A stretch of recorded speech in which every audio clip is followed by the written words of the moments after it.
이 시간 하나님께서 우리에게 주신 말씀은 마태복음 2장 13절에서 23절까지 말씀입니다. 신약성경 두 번째 페이지입니다. 마태복음 2장 13절에서 23절까지 말씀.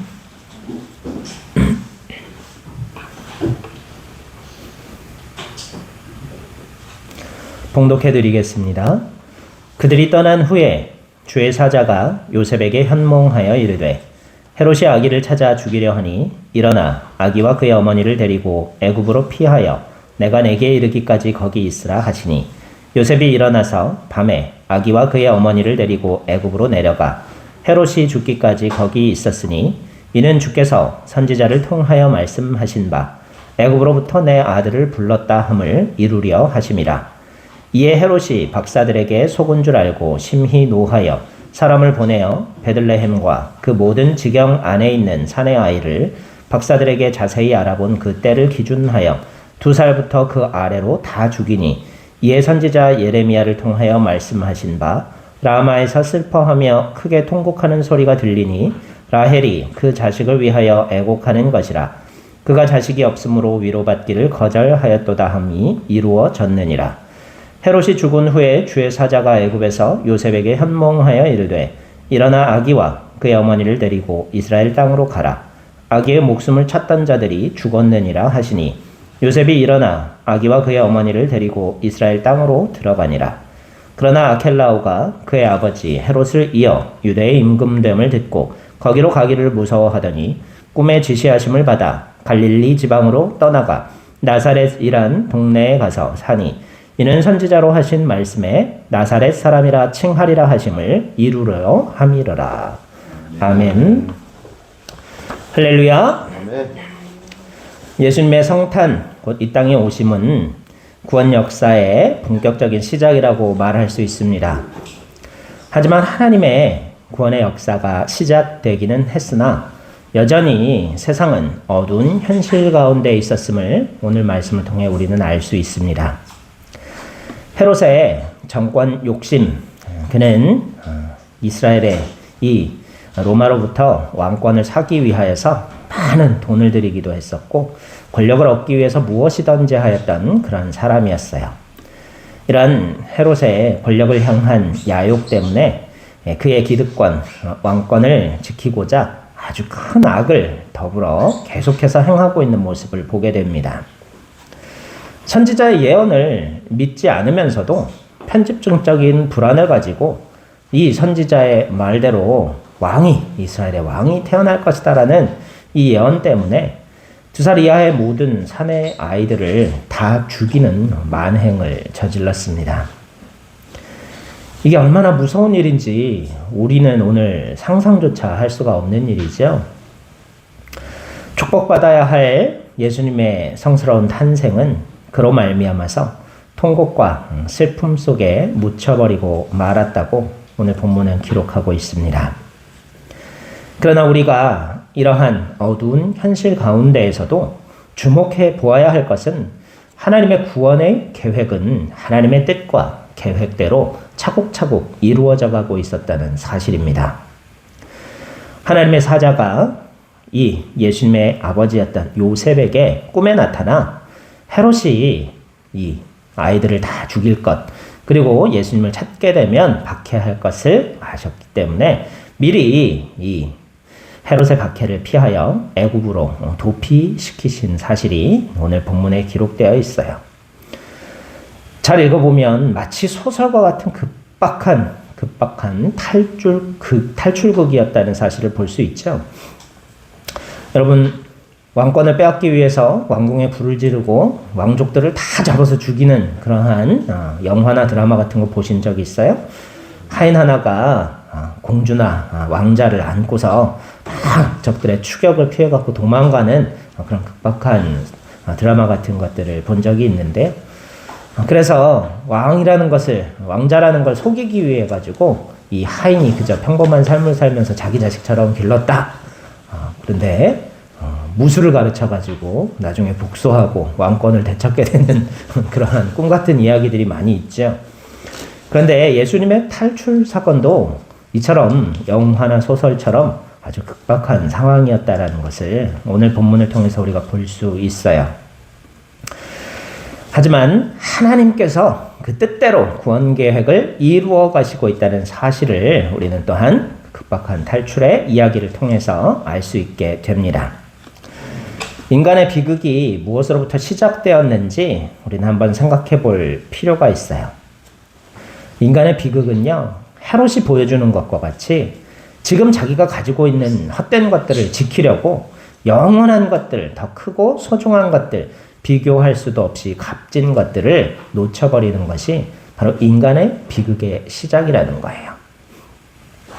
원숭이 어떻게 잡는지 들어보신 적 있으시죠? 원숭이 잡는 게 되게 쉽다 그래요. 병목이 좁은 병을 갖다 놓고 그 병을 나무나 돌이나 기둥에다가 단단히 묶어 놓고서는 그 안에다 단단한 과일이나 견과류 같은 것들을 이렇게 채워 놓으면은 원숭이가 그것을 먹으려고 병에다가 손을 집어넣고 꽉 움켜쥔다는 거예요. 꺼내려고. 그런데 이게 움켜쥐면 병목이 좁아서 손이 빠지나요? 안 빠지죠. 원숭이 손이. 그때 사냥꾼이 다가와도 얘가 그 손을 안 넣어가지고서 잡힌다는 거예요. 깜짝 놀라서 도망가려고 도망가려고 하다가도 이 쥐고 있는 손을 놓지 않아갖고 병에 걸려가지고 결국은 사냥꾼에게 잡혀가지고 목숨을 잃게 되는 거예요. 우리 인생들도 이 원숭이처럼 어리석을 때가 참 많이 있다는 거예요. 눈에 보이는 것, 이 세상에서의 짧은 만족을 위해서 예수님을 통해서 우리에게 주신 영원한 생명과 천국을 가벼이 여기며 살아가는 것이 마치 병 속에 있는 그 한 줌의 과일과 견과류를 먹이를 포기하지 못해서 목숨을 잃고 마는 원숭이같이 어리석은 삶이 아닌가 우리는 생각해 보아야 하겠습니다. 헤롯도 이 땅에서 왕권이라는 그것을 지키기 위해서 우리에게 영원한 생명과 천국의 복을 허락하시기 위하여 하나님께서 보내주신 예수님을 죽이고자 하는 어리석음을 우리에게 보여줘요. 마치 원숭이처럼 한 줌에 먹을 것 때문에 목숨을 포기해버리는 어리석음이 왕이었던 헤롯에게까지 보인다는 것을 우리가 바라보면서 오늘 우리는 과연 그와 같은 삶을 살고 있지는 않은지 우리의 삶도 돌아볼 수 있기를 소망합니다. 우리가 하나님의 방식을 예수님께서 이 땅에 오신 방식을 통하여 깨달을 수 있어야 합니다. 전능하신 하나님께서는 크신 권능을 가지고 계시기 때문에 세상의 권력인 헤롯을 간단히 제압하시고 평탄한 왕으로서의 길을 걸으실 수도 있었습니다. 하지만 예수님께서는 그런 방법으로 오시지 아니하시고 낮고 낮은 자리에 오시고 또 어둡고 위태로운 상황 가운데에 스스로 처하셨던 것을 볼 수 있습니다. 하나님의 방식은 결국 어떤 거예요? 세상을 이루시기 원하시는 하나님의 방식은 세상의 방식이 아니라 사람을 통하여 순종하는 낮고 연약한 사람들을 통하여 하나님의 구원을 이루시기 원하신다는 것을 깨달을 수 있는 은혜가 있기를 소망합니다. 나는 힘이 없습니다. 나는 가진 게 없습니다. 나는 건강도 좋지가 못합니다. 주님의 일을 하기에는 지금 내게 부족한 것들이 너무나 많이 있습니다. 라고 핑계댈 것이 아니라 지금 당장 내가 가진 것이 아무리 작다 할지라도 내가 아무리 연약하다 할지라도 주님께서 원하시고 주님께서 명하신 일들을 힘을 다해 행할 수 있는 저와 여러분 모두가 되시기를 간절히 소망합니다. 하나님께서는요, 프로그램한 대로 기계적으로 순종하는 로봇처럼 사람을 만들지 않으셨어요. 우리에게 자유로운 의지를 허락하시어서 스스로의 판단으로 하나님의 뜻에 순종하기를 원하신다는 것을 다시 한번 기억하면서 우리에게 주신 이 자유의지를 통하여 하나님의 뜻을 추구하고 찾고 따르고 순종하는 은혜가 있기를 소망합니다. 요셉과 마리아처럼 목숨을 걸고 순종한 이러한 소수의 사람들을 통하여 큰 인류 구원의 역사를 이루어 가신 하나님의 방법을 우리가 바라보면서 지금도 같은 방식으로 이루어 가시는 하나님 나라를 우리도 그 주인공이 되하여 순종하는 하나님의 종들이 되어서 그 주인공으로서 이루어가는 하나님의 자녀들이 되시기를 소망합니다. 우리가 하나님의 방식을 통하여 하나님께 쓰임받는 사람은 어떠한 조건을 가지고 있는지 깨달을 수 있어요. 하나님의 목적과 방식과 원리를 이해하는 사람만이 하나님께 쓰임받을 수 있다는 거예요. 그렇다면 하나님께서 우리를 통하여 가지신 목적은 무엇일까요? 데살로니가 전서 4장 말씀을 보면요. 하나님의 뜻은 이것이니 너희의 거룩함이라 그러셨어요. 거룩은 뭐예요? 세상과 구별된 어떤 것을 거룩이라고 우리는 이야기하죠. 구별된 것이 바로 거룩함이라는 거예요. 우리는 세상과 달라야 한다는 거예요. 그것이 하나님이 우리를 향하신 뜻임을 깨닫기를 바랍니다. 여러분, 세상과 똑같이 살려고 하지 마세요. 유행을 따라가고 다른 사람들이 하는 것, 다른 아이들이 하는 것 다 따라갈 것이 아니라 세상과 구별된 하나님의 사람으로서 어떻게 우리의 모습이 되어야 할까? 먼저 생각할 수 있는 은혜를 누리기를 소망합니다. 모든 인간을 예수 그리스도의 거룩하신 보혈로 구원의 피로 구원하심은 우리를 거룩하게 하시고 또 거룩한 자기 백성들과 하나님께서 친밀하게 교제하시고 사귐을 통하여 하나님은 영광 받으시길 원하신다는 것을 깨달으면서 세상과 구별된 거룩한 삶을 통하여 하나님과 교제할 수 있는 은혜가 있기를 간절히 소망합니다. 우리 친구들 자랑하고 싶은 친구나 자랑하고 싶은 선생님이 혹시 있어요? 누구? 내가 아는 가장 유명한 사람 누구예요?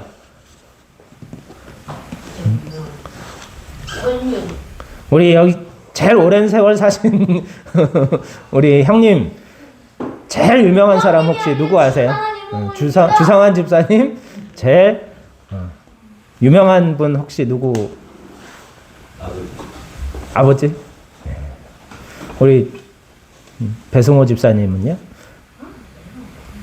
돌아가셨어도 상관없어요. 지인 중에 제일 유명한 사람. 생각이 안 나요. 생각이 안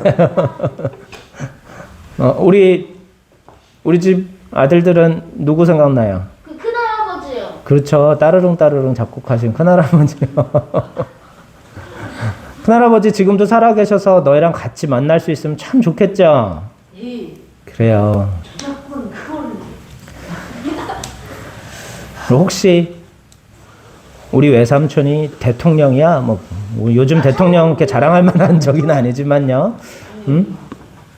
그 유명한 사람을 우리가 알고 사귈 수 있다면 큰 기쁨이 되겠죠. 자랑이 되겠죠. 마찬가지로 세상을 창조하신 하나님이 우리와 사귀어 주신대요. 우리 아버지가 되어 주시고 우리 아빠 누군지 알아? 하나님이에요. 자랑할 수 있어야 된다는 거예요. 어떤 목사님이요. 해외 출장을 많이 다녀서 비행기를 많이 탔는데요. 이 목사라는 직업을 그냥 막 사람들한테 얘기하면 저는 목사입니다. 그렇게 얘기하면은 옆에 앉았던 사람들이 갑자기 거리를 두기 시작한대요. 좀 부담스러워서. 기내에서 나눠주는 뭐 이렇게 술도 한잔 하면서 그런 세상 이야기, 사는 이야기 수다 떨고 싶은데 목사님이라 그러면은 이제 부담을 느껴가지고 거리를 두고 아무 말도 안 건데 여행 끝날 때까지. 그래가지고 이 목사님이 그 다음부터는 그냥 저 목사입니다라고 그렇게 바로 얘기하지 않고 아버지 사업을 돕고 있습니다. 그렇게 얘기한대요. 아버지 사업, 하나님의 일, 하나님 나라를 확장하는 것이 목사님들이 하시는 일 맞잖아요. 그래서 아버지 사업을 돕고 있습니다. 그러면은 이분들이 이제 막 신나가지고서 얘기를 한대요. 서슴없이 말을 걸고 한참 얘기를 하는데 그러다가 아버지께서 무슨 사업을 하시는데 해외까지 나가십니까? 그러면 세계 곳곳에 작은 기업들을 많이 가지고 계십니다. 그러신다는 거예요. 어때요? 교회가 세계 곳곳에 많잖아요. 그렇죠. 그래서 아버지께서 세계 곳곳에 작은 기업들을 많이 가지고 계십니다. 그렇게 대답한다는 거예요. 우리 아버지, 그래, 하나님이시라는 거예요. 하나님께서 우리와 사귀어 주신다는 거예요. 그 하나님과 가까이 지내는 것보다 더 영광스러운 삶이 없다는 거예요. 더 가치 있는, 보람 있는 삶이 없다는 거예요. 우리 모두가 이 하나님의 사랑 안에서 예수 그리스도를 통해 하나님과 사귐을 가지는 영광스러운 삶, 복된 삶을 살 수 있기를 소망합니다. 그냥 알고 지내고 얼굴만 본 거 악수 한번 하고 끝난 게 아니라 그 하나님이 우리의 아버지가 되어주신다는 거예요. 아버지가 자녀가 어려우면 안 도와주시겠습니까? 성경 말씀에도 나오죠. 자녀가 떡을 달라 그러는데 돌을 줄 사람이 어딨고, 달걀을 달라 그러는데 뱀을 줄 사람이 어딨냐? 생선을 달라 그러는데 뱀을 줄 사람이 어딨냐? 부모가 어디 있느냐? 하물며 사람 부모들도 그렇게 자식을 잘 대할 줄 아는데 하늘 아버지께서 너희가 구하는 더 좋은 것으로 채워주시지 아니하시겠느냐? 예수님께서 가르쳐 주셨죠. 우리가 하나님을 아버지로 잘 섬기고 사귈 수만 있다면 우리의 삶에 더 이상 부족한 것은 없을 줄로 믿습니다. 하나님의 방식은 또 어때요? 시련 가운데 전적으로 순종하기를 바라시고요. 또 어려움이 있다 하더라도 철저히 하나님만을 의지하시기를 우리에게 바라시고 계세요. 이스라엘 백성들 광야에서 살 때 어땠어요? 먹을 것도 마실 것도 부족하였지만 하나님의 도우심만을 의지하여 만나와 메추라기와 반석에서 샘솟는 생수와 그리고 밤에는 불기둥과 낮에는 구름기둥으로 인도하여 주셨다는 거예요. 오직 하나님의 은혜만 의지해서 살아가고 걸어갈 수 있었던 곳이 광야였던 것과 같이 우리의 인생도 마찬가지라는 거예요. 왕궁에서 풍요롭게 살면서 천국에 갈 수 있기를 소망하기보다는 광야와 같은 삶을 힘들더라도 하나님을 의지하여서 하나님의 도우심을 의지하여 매일 주시는 만나와 매일 주시는 메추라기와 하나님의 인도하심을 따라 약속의 땅 천국으로 갈 수 있는 하나님의 자녀들 되시기를 소망합니다. 그것이 바로 하나님의 구원의 방식임을 잊지 않기를 원해요. 마지막으로 하나님의 구원의 원리는 어떻습니까? 마가복음 8장 35절 말씀을 보면 누구든지 자기 목숨을 구원하고자 하면 잃을 것이요 누구든지 나와 복음을 위하여 자기 목숨을 잃으면 구원하리라 말씀하셨어요. 하나님 나라의 구원의 원리는 뭐예요? 비워야 채워진다는 거예요. 먼저 버려야 얻을 수 있는 것임을 깨닫는 은혜가 있기를 간절히 소망합니다. 우리가 하나님 나라를 얻기 위하여 다 비우고 버림으로 말미암아 더 소중한 것, 더 영원한 것, 가장 아름다운 것으로 충만히 채워지는 주님의 자녀들이 간절히 되기를 소망합니다. 하나님께 쓰임받는 사람이 되기 위하여 그래서 우리에게는 거룩한 목적의식이 있어야 돼요. 우리 눈앞에 있는 화려한 것들, 짧은 형통은 지금 가진 보잘것없는 것들을 지키려는 어리석은 몸부림이라는 것을 깨달으면서 더 영원한 것을 목적으로 삼을 수 있는 은혜가 있기를 소망합니다. 생명을 살리고 사랑을 실천하며 영혼을 구원하고 천국과 영생을 소망하며 천지를 창조하신 하나님을 아버지로 삼아 살아가는 거룩한 삶이 되기를 소망합니다. 에베소서는 어떤 가르침을 줍니까? 교회와 그리스도의 관계를 통하여 부부관계, 부모와 자녀의 관계, 종과 상전의 관계 등 모든 인간관계의 원리를 다시 한번 새롭게 규정하고 있어요. 그 당시에 어때요? 종이 있었던 신분제 사회였고요. 여성의 인권, 아이들의 인권은 거의 없었던 그러한 시대였음에도 불구하고 예수님께서는 에베소서 말씀을 통하여서 부부의 관계, 그리고 부모와 자녀의 관계, 또 종과 상전의 관계까지도 완전히 평등과 사랑의 관계로 재규정하는, 정립하는 그런 모습을 우리에게, 가르침을 우리에게 주셨어요. 우리의 삶도 그러한 주님께서 우리에게 가르쳐 주신 목적의식을 가지고 살아갈 수 있기를 소망합니다. 우리 인간의 삶의 목적이 바뀌면 인간관계부터 바뀌기 시작해요. 우리 인간관계가 한 명, 두 명 바뀌기 시작하다 보면 온 세상이 변화된다는 그 시작이 됨을 깨닫는 은혜가 있기를 소망합니다. 또 하나님께 쓰임받는 사람이 되기 위하여 두 번째로 우리는 광야에 적응할 수 있어야 해요.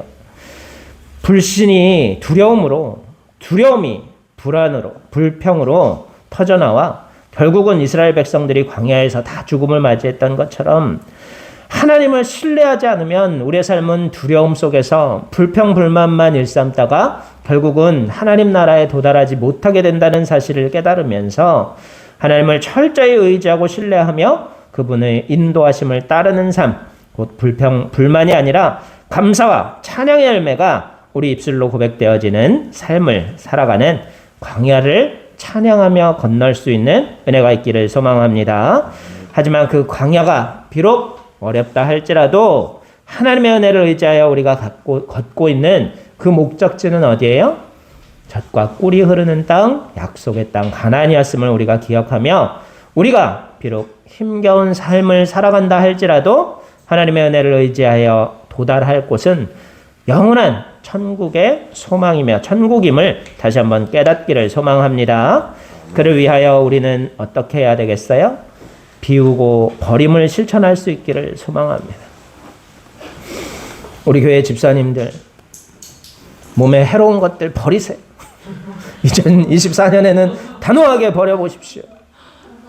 작은 실천을 할 수 있기를 소망합니다. 마약보다 더 끊기 힘들대요. 알아요. 그게 정말 힘든 건지는 알지만요. 하나님이 인도하시면 하실 수 있습니다.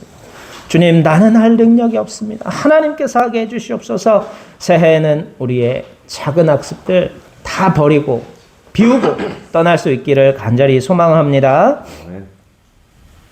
아멘 하셨네요. 성령에 취해야 된다. 어떤 목사님이 재밌는 비유를 가르쳐 주셨어요.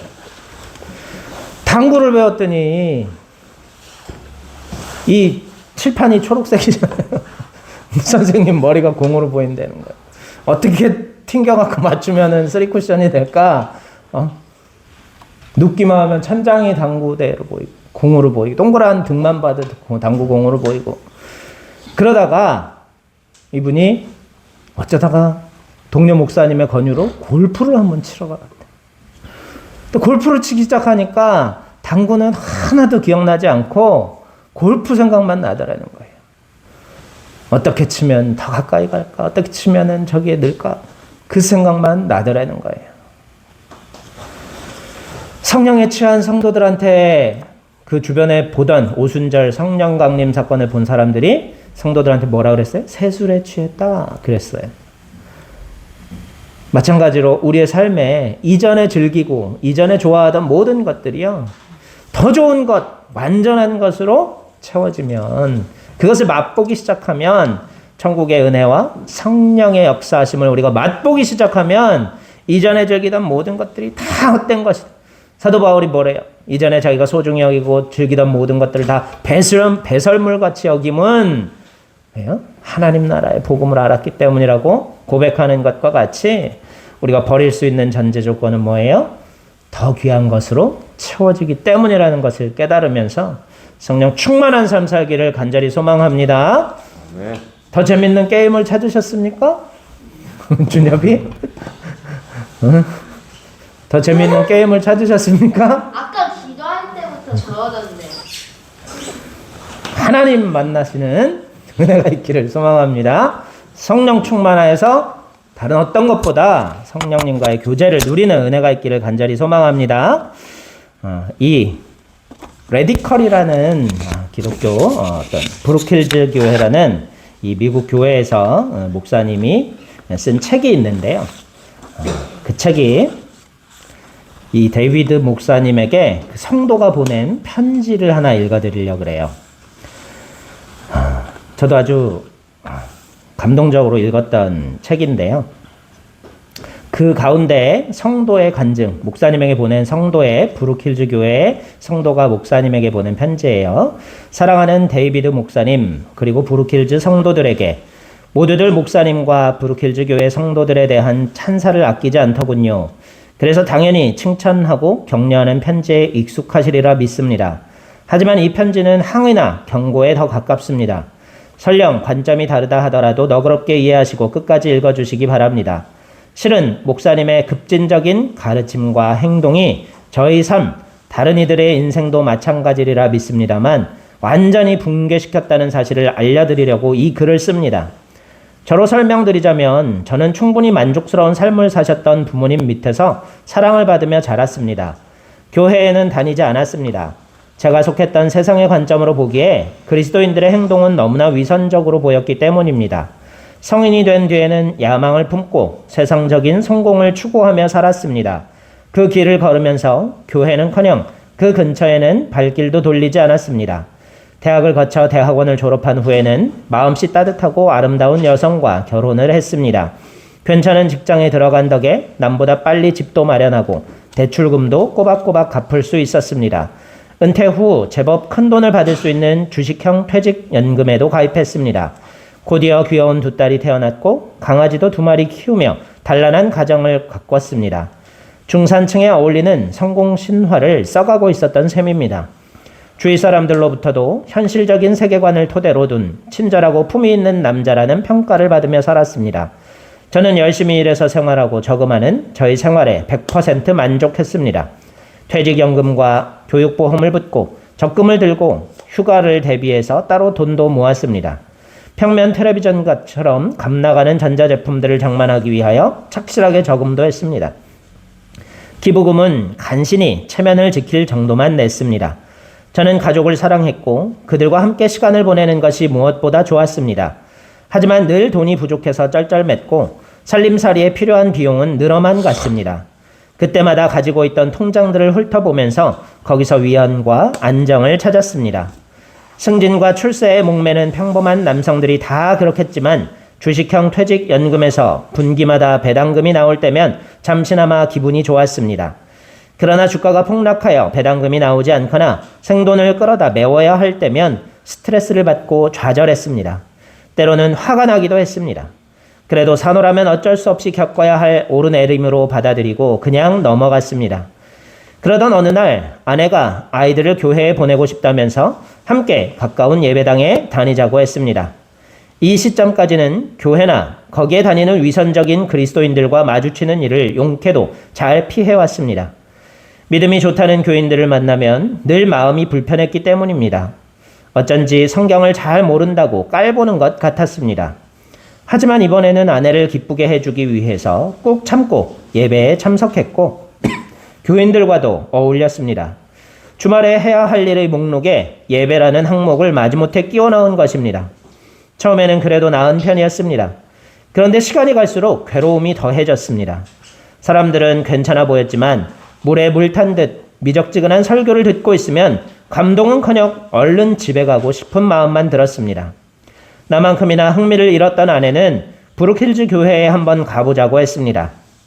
평판이 좋다는 이유였습니다. 평범한 교회에 다니는 것이 그저 싫은 수준이라면 대형 교회에 나가는 것은 최악이라는 것이 평소의 지론이었지만 아내의 입담을 어떻게 당해내겠습니까? 결국 지난 가을 이 교회의 문턱을 밟았습니다. 그날을 시작으로 목사님과 교회 성도들은 세상에서 편안히 살던 저의 삶을 차근차근 무너뜨리기 시작했습니다. 목사님의 설교는 순수하고도 강력해서 예전에 듣던 어중간한 메시지와는 사뭇 달랐습니다. 나는 즉각적으로 영향을 받기 시작했고 곧 마약 중독자처럼 다음 주를 기다리는 처지가 됐습니다. 그때부터는 정말 꼬박꼬박 교회에 다녔습니다. 주일만으로는 말씀에 대한 욕구를 채울 수가 없어서 지나간 설교 CD를 사다가 출퇴근길에 듣기도 했습니다. 그리고 듣고 마는 것이 아니라 삶으로 살아내는 교인들과도 교제했습니다. 점점 배우고자 하는 마음이 더 뜨겁게 타올랐습니다. 이번에는 소그룹 모임에 가입했습니다.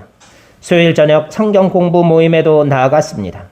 목사님과 교회 성도들이 반가워하며 저를 격려해 주시더군요. 그런데 점점 더 깊이 말씀에 중독될수록 부작용이 생겼습니다.